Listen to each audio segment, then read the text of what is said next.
Assalamu alaikum wa rahmetullahi wa barakatuhu, draga braćo i poštovane sestre. Danas se nalazimo u 5. dijelu serijala Kako ćeš postupiti, koji gradimo po dijelu Maza tef'alu fil halati talije, kojeg je napisao Muhammed Salih el-Munedžid, poznati šejh, neka ga Allah subhanahu wa ta'ala sačuva. Prije nego što pogledamo pitanje i odgovor, htio bi napomenuti da još dalje možete sudjelovati u nagradnoj igri za jednu od ovih dijela, znači ovih 5 dijela ću dati džabe.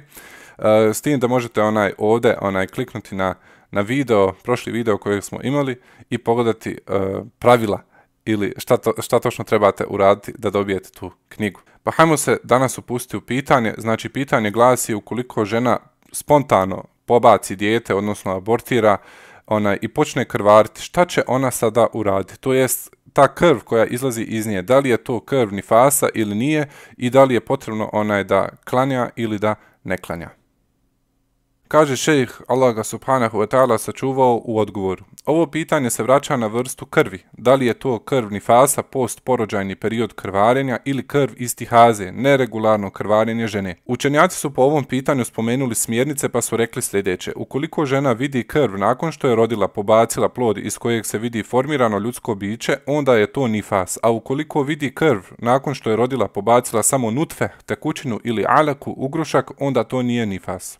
U posljednjem slučaju radi se o istihazi, neregularnom krvarenju žene. U tom će slučaju žena uzimati abdest za svaki namaz nakon nastupanja vremena za taj dotični namaz i klanjati.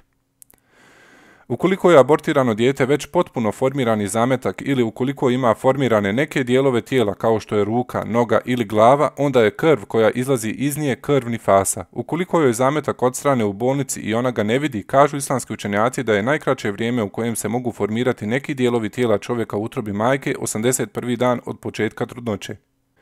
Ovo je utemeljeno na hadisu Abdullaha ibn Mas'uda radijallahu anhu, u kojem kaže: pričao nam je Allahov poslanik sallallahu alaihi wasallame, a on je onaj koji govori istinu i kome se vjeruje. Stvaranje svakog od vas odvija se u stomaku njegove majke 40 dana, zatim bude toliko dana ugrušak, a zatim bude komad mesa toliko dana. Potom Allah pošalje meleka kome budu naređene 4 stvari. Rekne mu se: zapiši njegovo djelo, opskrbu, rok života i da li će biti nesretan ili sretan. Žena koja ima ovakav problem potražiti će pomoć doktora kako bi tačno saznala svoju situaciju. Što se tiče krvi koja izađe prije rađanja djeteta, ukoliko ju poprate porođajni bolovi, onda se radi o krvi nifasa, a ukoliko tih bolova nema, onda to nije krv nifasa.